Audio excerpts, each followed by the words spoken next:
নারায়ণগঞ্জ জেলা তরুণ দলের সভাপতি উনি আসছিল, আইসা কোনো কথা নাই বার্তা নাই, আইসাই বলে কাজ বন্ধ।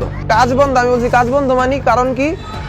এটা আপনার গিয়াসউদ্দিন সাহেব বলছে, কাজ বন্ধ। আমি তো উনি এর আগে 3.5 লাখ টাকা দাবি করছে যে আমার 3.5 লাখ টাকা দিতে হবে, আমার ছোট ভাই বেড়াদার আছে, আমার নেতাকর্মীরা আছে, ওনাদের দিতে হবে।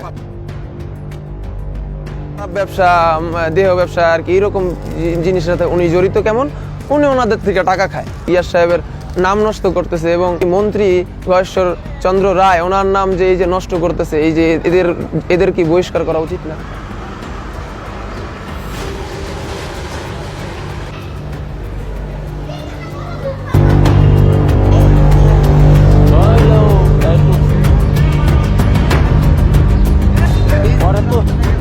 নারায়ণগঞ্জ জেলা তরুণ দলের সভাপতি এবং সাবেক সিদ্দিরগঞ্জ থানা বিএনপির যুগ্ম আহ্বায়ক এবং 4 নং ওয়ার্ড বিএনপির সভাপতি সিদ্দিরগঞ্জ থানা আর কি, উনি আসছিল, আইসা কোনো কথা নাই বার্তা নাই, আইসাই বলে কাজ বন্ধ। কাজ বন্ধ কি কারণে কাজ বন্ধ? আচ্ছা, কোনো কারণ নাই, কাজ বন্ধ বলতেছে। ঠিক আছে, তো কাজ বন্ধ, আমি বলছি কাজ বন্ধ মানি কারণ কি? এটা আপনার গিয়াসউদ্দিন সাহেব বলছে, কাজ বন্ধ। আমি গিয়াসউদ্দিন সাহেব তো কি কারণে বলবো? আরেকজনের জায়গা, যিনি আপনার উনি হলো ডক্টর এবং প্রফেসর, উনি প্রবাসী, ওনার নাম সেলিম। তো ওনার এই মার্কেটের দায়িত্ব আর কি আমার দিয়েছে, কিন্তু উনি আইসা গিয়াসউদ্দিন সাহেব এবং গয়েশ্বর চন্দ্র রায়ের কথা বলতেছেন, যিনি সাবেক মন্ত্রী, ওনার নাম ভাঙিয়ে, গিয়াসউদ্দিন সাহেবের নাম ভাঙিয়ে উনি আইসা বলতেছে যে এইখানে নাকি কাজ বন্ধ। তো কাজ বন্ধ, আমি বলছি এখানে আপনি কাজ বন্ধ করতে পারবেন না। আপনি কি কারণে আরেকজনের এই নিজের জমি কিনা, ওই লোকের কাগজ আছে, সবকিছু আছে, আপনি কাজ বন্ধ করবেন কারণ কি? তো উনি বলতেছে যে আমার সাথে কি কারণে বসলো না, আমার সাথে কি কারণে কথা বললো না, আমার সাথে কথা না বললে এত বড় কাজ করে ফেলবো, এটা তো হইলো না। আমি এই এলাকার একজন নেতা, মানে অভিভাবক বলতেছে, আমি এই এলাকার একজন অভিভাবক, উনি এত বড় একটা মার্কেট করবো, এত বড় একটা প্রজেক্ট করবো, আমাকে না বইলা, তখন কিন্তু মানুষ জড়ো হয়ে গেছে। তো ওনারা এসে বলতেছে কি হয়েছে ভাতিজা? আমি বলতেছি যে এরকম কাকা, উনি এরকম বলতেছে।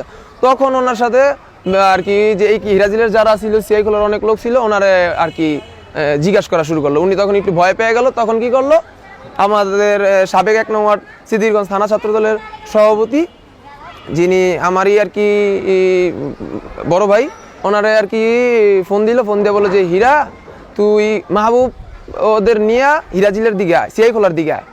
তো আমি এবার বলতেছি আচ্ছা ঠিক আছে, আমি ফোন দিতেছি ওনারে।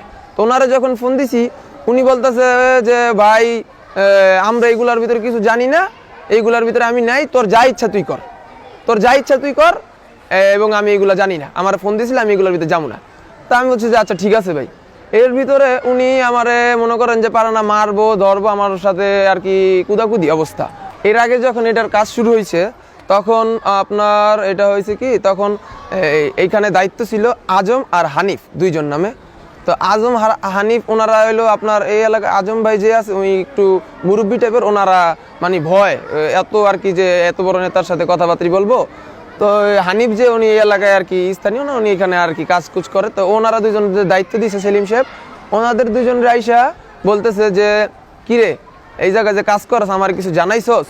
তা আমি তো এই জায়গায় একটা দোকান আমার লাগবো, আমার একটা প্লট লাগবো, বলতেছে আমার একটা প্লট লাগবো, আমি এখানে এই দোকান, আমার একটা অফিস দিব, বিএনপির অফিস, তোর তরুণ দলের অফিস। তখন বলতেছে যে এই ভাই আমি তো, আমার সাথে তো কথা বলেন নাই, আমি তো ম্যানেজার, আমার সাথে কথা বলেন, আপনি সেলিম সাহেবের সাথে কথা বলেন নাই। উনি কি করছে, কোনো কথা নাই বার্তা নাই, ইট বালু আর সিমেন্ট আইনেই ডাইরেক্ট এখানে ফালাই বলতেছে যে এইখানে আমি এইটা করবো। তখন ম্যানেজার যে আজম ভাইয়া ছিল, আজম ভাই বলতেছে যে আপনি সেলিম সাহেবের সাথে কথা বলেন, নয়তো আমি এটা পারবো না। তো উনি তখন ওনারে হুমকি দামকি দিয়ে দিছে যে আচ্ছা ঠিক আছে, তুই আমার অফিস দিলি না, তোরা আমি দেখা লেবু, তুই দেখিস আমি কি করতে পারি। আরো প্রায় 4-5 মাস হয়ে যেতেছে, 4-5 মাস আগে আর কি, আরো হয়তো বেশি হতে পারে বা কম হতে পারে, এরকমই আর কি। 5 আগস্টের কয়েক মাস পরে আর কি বিষয়টা পরে আর কি। এই কারণে তখন তো আজম ভাই আর হানিফ ভাই ছিল, তো উনি ভাবছে যে এইখানে তো নরম মানুষ আর মালিকও থাকে, মালিকের ফ্যামিলিগত কেউ এখানে নাই। তো মালিকের যে লোকেরা, মালিক থাকে বাইরে, তো মালিকের এখানে তো আসতে পারবো না। উনি চাইছে এখানে একটু গরম টরম দেখায়, একটু জিত দেখায় কিছু টাকা খাইবো, কিছু টাকা দাবিও করছে। এর আগে 3.5 লাখ টাকা দাবি করছে যে আমার 3.5 লাখ টাকা দিতে হবে, আমার ছোট ভাই বেড়াদার আছে, আমার নেতাকর্মীরা আছে, ওনাদের দিতে হবে। এই আমাদের যে ম্যানেজার আছে, ওই আজম ভাই হারিফ ভাই ওনাদের কাছে দাবি করছিল। তো ওনাদের কাছে দাবি করার পর ওনারা আবার সেলিম সাহেবকে জানাইছে যে এরকম এরকম বলে। তো সেলিম সাহেব তো আবার বলতেছে যে আমি এটা আমার এইখানের যে এই থানার প্রশাসন আছে ওনাদেরকে আর কি জানাবো। এই প্রথম না, কিন্তু এই প্রথম না যে এইবার আইসা বাধা দিল আসার বিষয়, এরকম না। আপনি যদি একটু মানে ওনারা নিয়ে যাচাই করেন, আমাদের এই সিদ্ধিরগঞ্জ থানার ভিতরে সবচেয়ে বেশি যদি চাঁদাবাজির নাম বা অন্যরকম আমি আপনার কি বলবো, হিরাজিলে, এই যে আমাদের পাশে হিরাজিল অথবা অনেক সিন্ডিকেট আপনারা বুঝেন যে খারাপ ব্যবসা, দেহ ব্যবসা আর কি, এইরকম জিনিসের সাথে উনি জড়িত। কেমন উনি ওনাদের থেকে টাকা খায়, উনি হিরাজিলের অনেক জায়গা থেকেই, অনেক বাসা থেকেই উনি এইরকমভাবে টাকা খায়, উনি অনেক কিছু করে এরকম।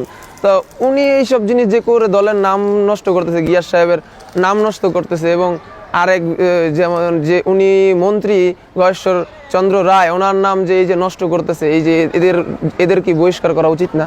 এদের জন্য যে সাধারণ জনগণ আজকে বিএনপি এখনো আসে নাই, এখনই যদি এরকম জিনিসগুলো হয় তাহলে কি এগুলো ঠিক?